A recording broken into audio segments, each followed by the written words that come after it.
All the reasons that I was bullish for gold for this year, they're now, I think, coming into play. We're seeing them in the economic data. But instead of gold being 1900 or 2000, it's 25, 26, 20. Right now, we're headed back for 27 as you and I speak. I do think that gold goes higher in 2025. I think silver goes with it, though it may underperform at first. And we're close enough that this isn't a target. But I have said before, and this is sort of my guidance, I'm not worried about gold where we're at. I'm not worried about 2800. Once we start hitting above that round 3,000 number, I'm not saying that's the top. I'm just saying that's when I start thinking this has gone far enough that the upside risk might seem smaller than the downside risk. Gold prices remained under pressure during the European session on Monday, holding above the $2,650 mark despite a significant pullback. Investors booked profits after a 5-session rally that propelled gold to its highest level since November 6th. While the precious metal saw a 2% decline, it managed to defend its position above the 100-period simple moving average on the 4-hour chart. Last week, gold posted its best weekly gain in nearly 2 years, driven by geopolitical tensions and solid demand for safe haven assets. This momentum continued into early Asia trading on Monday before moderating. The announcement of fund manager Scott Bessent as the new U.S. Treasury Secretary also tempered the appetite for safe haven assets, contributing to the decline. Gold's recent rally has been supported by escalating geopolitical risks, particularly in Ukraine. Reports of Russia launching a long-range missile and deploying experimental ballistic technology targeting the Ukrainian city of Dnipro have heightened tensions. This development follows President Vladimir Putin's confirmation of using advanced weaponry in the conflict, intensifying concerns over the prolonged war and boosting demand for safe haven investments like gold. Lobo Tiggre, editor at The Independent Speculator, highlights the role of increased central bank gold buying in raising the metal's price floor. He notes that this trend, which began with the Ukraine invasion, has intensified this year, pushing gold prices into the $2,500 to $2,600 range and building momentum toward $2,700. However, the broader economic landscape has also influenced gold's trajectory. Last week's better-than-expected drop in U.S. jobless claims to 213,000, below the forecast of 220,000, has capped the metal's upward movement by easing fears of an economic slowdown. Despite short-term fluctuations, the outlook for gold remains robust. Tiggre points out persistent economic risks and geopolitical uncertainties underpin the metal's appeal. Moreover, leading financial institutions like J.P. Morgan and Goldman Sachs predict that gold could reach $3,000 shortly. Make sure to tune in for our expert analysis. Don't miss out on future content. Hit the subscribe button and turn on notifications to stay in the loop. Your support is greatly appreciated. For the year's rally, what surprised me is that the many reasons to be bullish on gold, which are coming into play now, like the weakening labor market, the signs of the continuing manufacturing recession, yes, the global recession, which is harder to deny than the U.S. troubles and so on. All of that is very bullish on gold, but gold went up before these things became manifest. So that was a surprise. And we now, in hindsight, have a pretty good idea that it was central bank gold buying, and that wasn't new, but it escalated. And it became a bigger factor than I anticipated. Like really, the central bank gold buying shifted gears with the invasion of Ukraine, right. 3 years ago, right? So that wasn't new, and I didn't expect it to really change the market this year. Yeah. Like, why would that become a hockey stick event in 2024 when the war started 2 years before? But it did. So that surprised me. But fortunately, it was a good surprise. It helped. And the good news for gold bugs is that sort of set a higher floor. Like all the reasons that I was bullish for gold for this year, they're now, I think, coming into play. We're seeing them in the economic data. But instead of gold being 1900 or 2000, it's 25, 26, 20.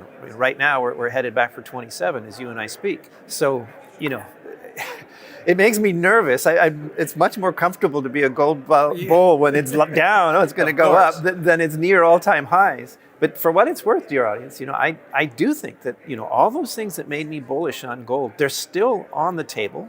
They're visibly coming into play now. That we're going into it from a higher base. It makes me nervous, right? But it also means that the upside there. I mean, think about it. It's not just tinfoil hat Lobo who says that gold's going higher. It's J.P. Morgan and Goldman Sachs is agreeing with them about $3,000 gold.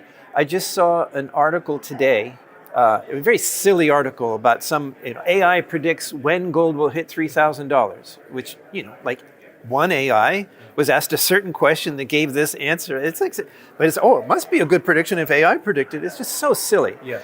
But right, well, I'll tell you. But it's interesting that if you're going to grab a headline, you want to include what? AI and gold. So that tells you something about it's a sign of the times that somebody thought they could grab headline attention by including AI and gold. And B, the nature of the question wasn't when is gold going back to 2000. The question was, when will it hit 3,000? When will it go up more? So, I mean, this is out there. This is becoming one of those ideas whose time has come. For what it's worth, this particular AI predicted December of next year. I think it could happen this year. Okay. I mean, but I'm not saying it will. I'm just saying the right things happen, the right scary event in the Middle East or Ukraine or whatever. But sign of the times. I'm very bullish on gold, and it's exciting and a little bit scary. After last week's sharp rally, the strongest in 20 months, gold prices tumbled nearly 2%, slipping below $2,700 an ounce. Despite a weaker U.S. dollar, which typically supports gold, traders shifted their focus to the Federal Reserve's upcoming interest rate decision. The retreat comes as U.S. business activity showed its fastest expansion since April 2022, dampening expectations for a near-term rate cut. Swaps traders now assign less than even odds of a rate cut next month, with higher borrowing costs weighing on gold, which lacks interest-bearing returns. Lobo Tiggre highlights the dynamics during gold's recent surge to $2,800 in futures markets. He explains that the rally drew momentum-driven investors chasing short-term gains. However, corrections flush out these speculative players, allowing more informed, long-term investors to enter. These buyers view corrections as an opportunity to accumulate gold at better value, recognizing its intrinsic appeal amid economic and geopolitical uncertainties. While gold faces near-term challenges from monetary policy expectations, its role as a safe haven asset remains intact. As markets adjust to evolving central bank signals, gold's long-term fundamentals continue to attract value-driven investors, positioning it for future gains. Let's get back to the interview. I got to be honest and say, I think a lot of times you hear this healthy consolidation thing comes from people trying to sell you something and not, and so you don't feel too bad. Oh, it's just a healthy. What's healthy about what's healthy about my stock going down? I don't want it to go down. I want it to go up. But there's something to that. If you've got people who are Johnny-come-latelys who don't understand the trade, there's some FOMO going on. Like gold hit 2,800, at least on the futures, it hit 2,800, and that made a lot of headlines. And there are people just buying the momentum. So you have a correction, and those people they're not going down with the ship. They're not there because they understand the fundamentals. They have no long-term view. They're momentum chasers. The momentum turns, they're gone. So getting rid of those people and cycling into people who say, oh, I'm buying the dip. Who buys the dip? It's not a momentum chaser. It's somebody who understands the value proposition. Oh, that's a better deal. There's a better value here, so I'm buying. So there is something to this healthy correction thing, though it often, I think, is used as an excuse. A little bit of a salesman tactic. Yeah. What are your thoughts on, when we talk about the Bitcoin and gold, crowd? Some people say they're gold bugs, Bitcoin, different teams. We have seen a younger generation come to gold this year outside of the central bank demand. Has that surprised you at all? Who came to metals and mining, and now he's a mining stock analyst, and he came to it because he made money on crypto, and then started looking around and saying, what else has this kind of potential? And, I have this hobby. I don't know if we've ever mentioned it before, but I have a hobby of teaching economics and entrepreneurship. I've taught hundreds of students around the world, particularly in Eastern Europe, once in China. And most young people decades ago didn't want to hear about gold. I mean, there was this boomer thing, that was a real thing. They didn't get it. But along comes crypto and educates entire younger generations about the dangers of fiat. Like, young people get it. They understand that these little colorful pieces of paper that we call money have no value other than by fiat of law, right? They understand that. And having understood that, it's much easier to talk to young people about, well, what's real? What has actual value?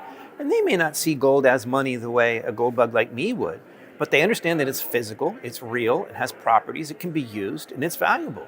And I just think this is a sea change. This is fantastic. And sorry, if you're a Bitcoin hater out there, dear gold bugs, we owe it to the crypto crowd that young people now, not the Bitcoin maxis, but there are young people now who you can talk to about gold and silver. Gold's recent fluctuations highlight the delicate interplay between short-term market reactions and its enduring appeal as a safe haven asset. While monetary policy expectations and profit-taking create temporary headwinds, Persistent geopolitical tensions and economic uncertainties strengthen gold's long-term prospects. These dynamics suggest opportunities for strategic accumulation during periods of correction. How can investors balance short-term market pressures with the long-term value of gold as a strategic asset in their portfolios? Share your perspective in the comment section. If the video resonates with you, join our community by subscribing to our channel and enabling notifications with the bell icon. Thank you for being a part of our community.